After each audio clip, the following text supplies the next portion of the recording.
Pangako niya noon, sama-sama tayong babangon. Sila-sila lang pala at hindi tayo kasama. Nasaan ang flood control?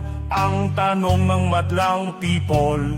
Binangga daw ng barko, yan ang sabi ng Pangulo. Meron namang First Lady, bumati ng happy birthday sa chairman ng PCSO na sinungaling na tao.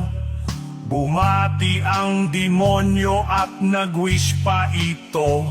Sama-sama tayo na maging milyonaryo. Nabudol ka ba? Nabudol din ako. Nabudol tayo, halos lahat ng Pilipino.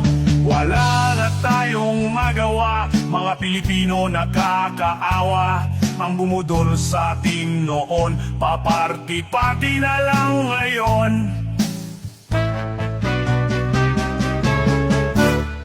Oh my God!